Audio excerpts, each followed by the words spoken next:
Ya, terima kasih Anda masih bergabung bersama kami di Power Breakfast. Kini kita masuki segmen Market Buzz. Beberapa data yang kemudian menarik untuk kita cermati ataupun mungkin isu yang akan kita bahas hari ini adalah sentimen inflasi dan suku bunga tekan market Asia. IHSG justru rebound.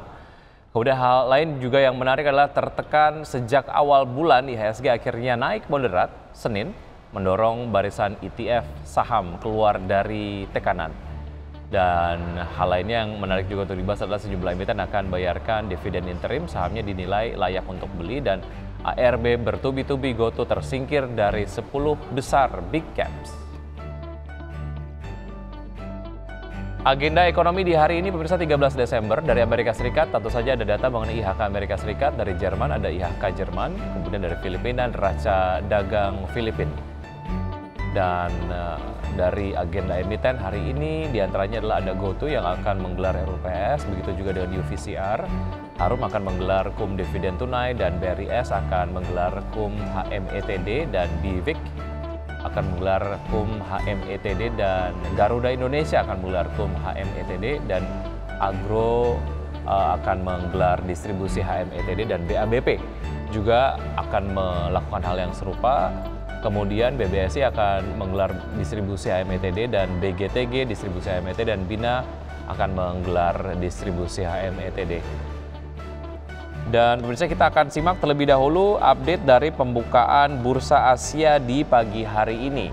Seperti Anda dapat saksikan di layar televisi, untuk Nikkei dibuka melemah 0,21% di level 27.842,33. STI Singapura menguat 0,01%, tipis saja di level 3.246,35. Kospi Korea melemah 0,67% di level 2.373,02, dan Hang Seng melemah 2,2% di level 19.462,07.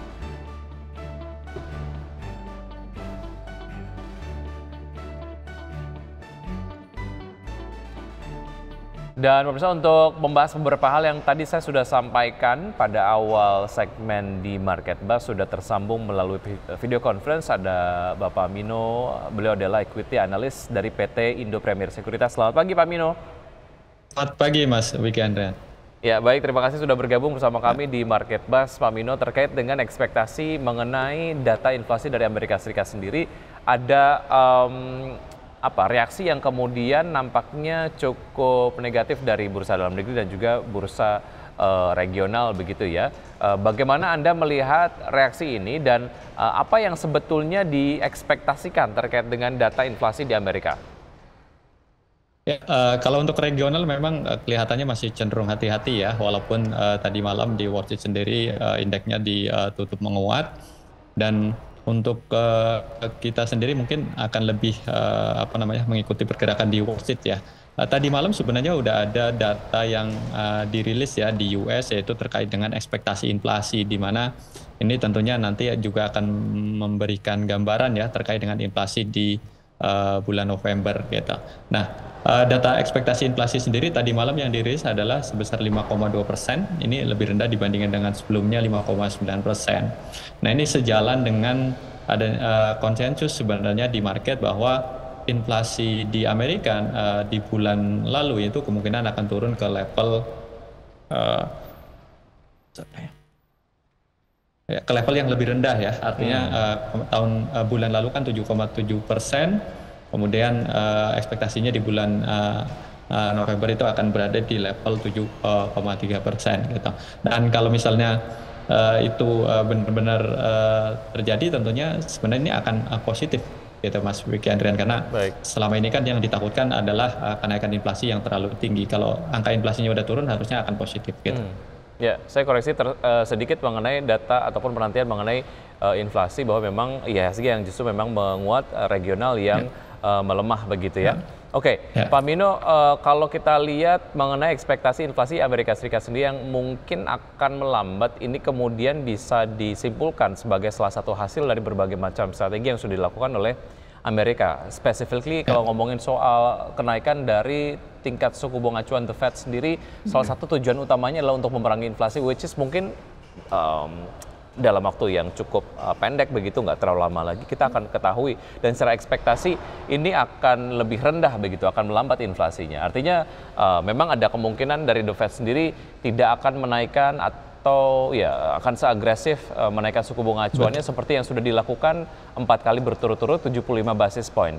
Secara ekspektasi mungkin untuk tingkat suku bunga acuan The Fed berikutnya, which is itu minggu ini akan disampaikan. Menurut Anda akan ada di level berapa? Ya, kalau kita lihat konsensus di market ya memang ekspektasinya kenaikan suku bunga itu hanya 50 basis point ya, artinya 0,5%. Ini lebih rendah ya. Tadi Mas Wiki juga ada sebut bahwa sebelumnya itu The Fed menaikkan suku bunga 75 basis point 4 kali berturut-turut, dan ini dianggap sangat agresif ya. Nah, dengan adanya sinyal inflasi yang udah turun, memang ini membuat kemungkinan The Fed hanya akan menaikkan 50 basis point. Walaupun ya tentunya suku bunga acuan di US masih akan tinggi ya terutama di tahun depan. Tapi sinyal penurunan besar kenaikan suku bunga ini juga saya pikir akan positif juga untuk market kita. Karena tidak hanya ke market, nanti juga tentunya akan berdampak pada penetapan kebijakan moneter di dalam negeri ya. Kan kita tahu juga bahwa ketika The Fed itu menaikkan suku bunga 75 basis point, BI menaikkan 50 basis point. Jadi harapannya nanti kalau The Fed hanya 50 basis point, BI juga akan menurunkan besaran kenaikan gitu, Mas Wiki. Oke, walaupun secara tingkat inflasi Amerika sampaikan memang belum sampai ke level ideal yang mereka harapkan, tapi kemudian proyeksi mengenai penurunan inflasi ini mungkin akan cukup membuat Amerika ataupun mungkin The Fed begitu ya mengerem kebijakan kenaikan suku bunga acuan yang cukup agresif begitu. Oke, apa yang bisa diantisipasi? Lalu bagaimana Anda melihat penguatan dari IHSG sendiri? Apakah memang secara bearish trennya sudah berakhir? Artinya sekarang sudah ada di tren yang bullish untuk IHSG, Pak Mino? Ya, kalau dari sisi tren sendiri sebenarnya untuk IHSG belum bullish ya, artinya baru menunjukkan tanda-tanda awal adanya bullish reversal, walaupun ini belum terkonfirmasi ya.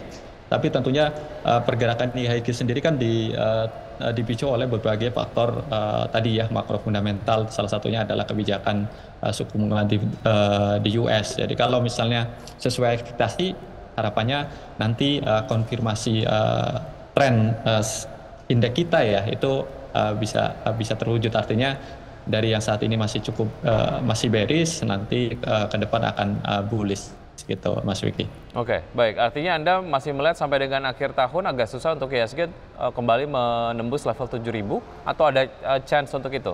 Ya justru saya melihatnya tentunya tadi ya tergantung dari apakah The Fed nanti akan benar-benar 50 basis point, kemudian tentunya minggu depan juga kita akan ada BI rate ya kalau nggak salah.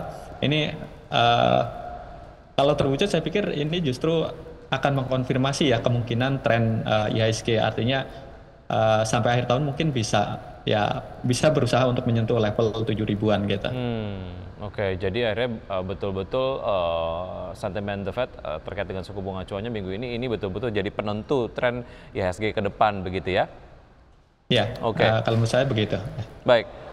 Apa yang bisa dilakukan oleh investor dalam negeri terkait dengan dua kemungkinan tadi? Apakah wait and see terlebih dahulu sebelum kemudian The Fed memberikan keputusannya, atau seperti apa, Pak Mino?